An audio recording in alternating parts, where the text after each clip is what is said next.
Welcome to the 700 Club. Horrific news from Israel.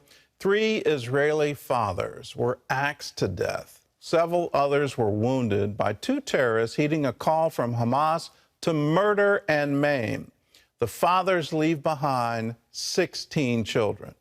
Israeli security forces are on a massive manhunt for the 2 Palestinians suspected of carrying out that brutal rampage. Many fear this attack, which is the 7th in an ongoing wave of terror, could lead Israel into another war with Hamas. Chris Mitchell reports from Jerusalem. The terror attack came just at the end of Israel's Independence Day, when Israelis were celebrating the birth of the nation 74 years ago. We're talking about several crime scenes in the city of Elad. Unfortunately, we have 3 dead people, 3 dead citizens, and several wounded that were taken to hospital. It was the 7th in a wave of terror attacks in the last 2 months that have killed nearly 20 and wounded dozens. The 3 fathers murdered on Thursday were reportedly in their 30s and 40s and left behind 16 children. And as they have after other terror attacks, Palestinians celebrated in Gaza by passing out candy. Hamas praised Thursday's attack, where the 2 terrorists used an axe to murder and maim. Just days earlier, Hamas leader Yahya Sinwar encouraged Palestinians to attack Israelis and recommended what weapons to use. Whoever has a gun should prepare it, and whoever does not have a gun should prepare his cleaver, axe, or knife. He also issued a call to Palestinians in the West Bank to launch more attacks. Do not wait for a decision by anyone. The lone wolf operations have proven to be extremely successful. On Memorial Day, just 2 days ago, Israelis stood in silence and remembered those who died in Israel's wars and terrorist strikes. Prime Minister Naftali Bennett used the opportunity to lament how Palestinians through the years have chosen death over life. If only our enemies had invested in building their future, a tenth of the energy they invest in harming us, their situation would have been completely different. But they choose the sanctification of death, which leaves them wallowed in poverty, misery, and a constant sense of victimhood. He added a common thread runs through all the waves of terror Israel has suffered through the years. The characteristics are different, but the motivation remains the same, to turn our lives here in our homeland into hell. The concern for many here is that this wave of terrorism will lead to another war between Hamas and Israel, just like it did 1 year ago. Gordon? Well, Chris, I've got to ask, how likely is the war with Hamas? Well, Gordon, actually, it's a realistic possibility. The circumstances now in May of 2022 are very similar to what it was 20 and 21. That year, the flashpoint was a place called Sheikh Jarrah. I'm sure you remember that, in the Temple Mount. Here we are in May of 2022, the Temple Mount riots, these terror attacks, they're flashpoints. Hamas leader Sinwar, the Yassar and I report, he's warning Israel of a religious war. And the speech that he gave several days ago, it was full of incitement. For example, he warned about terror attacks in Jewish synagogues around the world. Because of that, now, Israeli officials have warned Sinwar of possible retaliation following all these series of terror attacks. And they consider him a terror instigator, say they'll respond accordingly, and they're going to hold him responsible for urging these Palestinians, Arab Israelis to commit these terror attacks, which means Israel feels like it has freedom of action in the Gaza Strip. So, Gordon, it's possible this situation could ramp up into another war, just like last year. Well, it's quite clear it's incitement, and it's incitement to murder people. When is the world going to deal with the underlying ideology here? It seems like we're just trying to placate the Palestinians, and this has been going on now for decades. When are we clearly going to address this ideology and say this is absolute evil? Well, that's a great question, Gordon, and it remains to be seen. You know, we have talked about this. We've reported on this on CBN News for years, actually. I can go back to 2000 and remember some of the reports about incitement. I think sometimes the Western powers just don't hold the Palestinian Authority, which also incites, or Hamas, of what they say. And you can see just a direct parallel between what Sinwar said the other day about using axes and knives, and here we are just last night when an axe was used to murder and maim these three fathers and then wound many more. But I think that the world does need to wake up to know what is being said. It's being said in Arabic, but they need to understand the translation into English. Well, what does this do for the fragile coalition for Israel's government? How do you see this playing out in their elections? Well, it puts the coalition in very fragile condition right now. It's lasted now about 11 months. Some people will last a month, 2, 3 months. They go back into the Knesset just in about a week, and then they're going to have actually a vote for a no confidence vote. So it doesn't seem like it's going to last much longer. One of the really key moments right now, Gordon, is the fact that Mansour Abbas, he's the head of an Islamist party. He's under enormous pressure to leave the coalition. In fact, Sinwar called Abbas out by name and blamed him for providing a security net for Israel's government because his 4 seats are critical to keep the coalition together.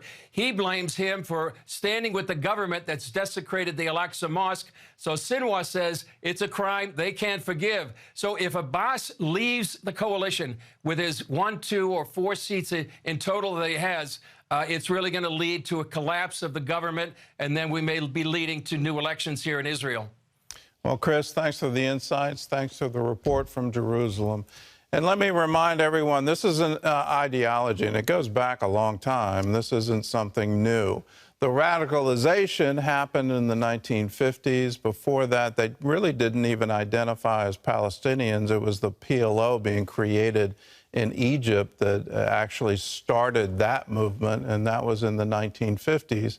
And it was started with someone who wasn't even from Palestine, which is, you get into the history here and the weaving of lies back and forth over time that has become generational and become an identity and a truth for the people living there now.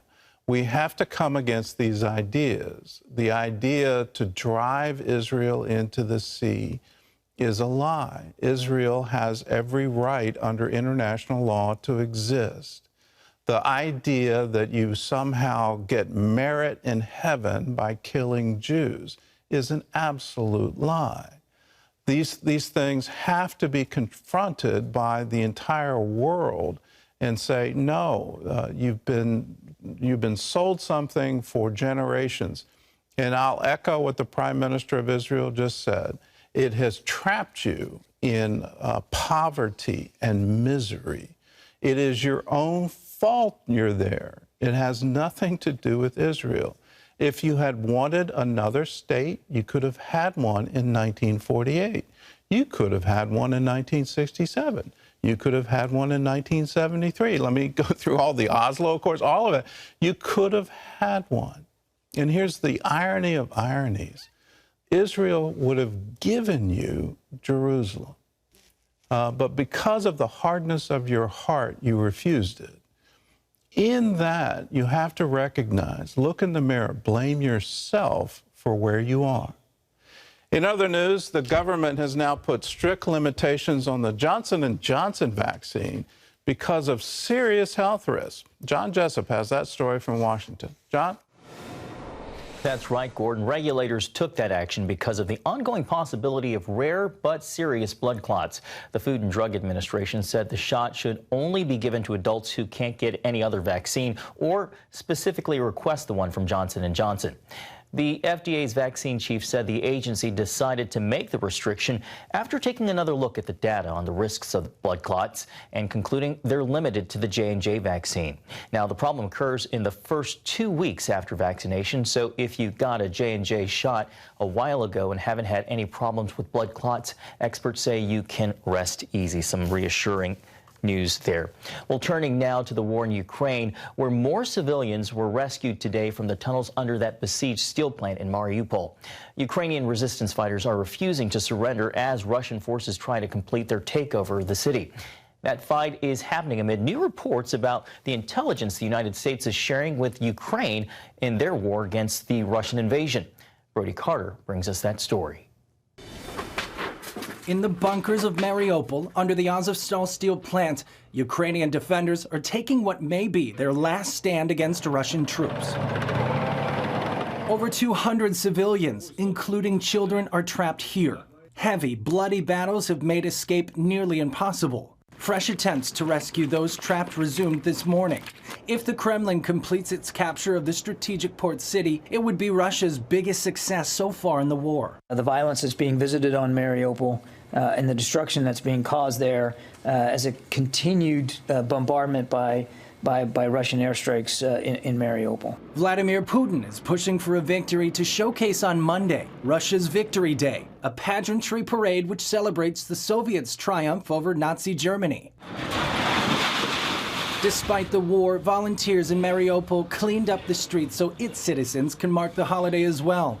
Back here at home, the Pentagon is responding to a New York Times report saying the U.S. is providing intelligence to Ukraine, including Russian troop movements in strategic locations, which has led to the death of a dozen Russian generals. We do not provide intelligence on the location of senior military leaders on the battlefield or participate in the targeting decisions of the Ukrainian military. Meanwhile, similar reports have surfaced that the U.S. also shared intelligence about the location of the Russian missile cruiser warship, the Moskva, which helped Ukraine successfully target and sink that ship in the Black Sea.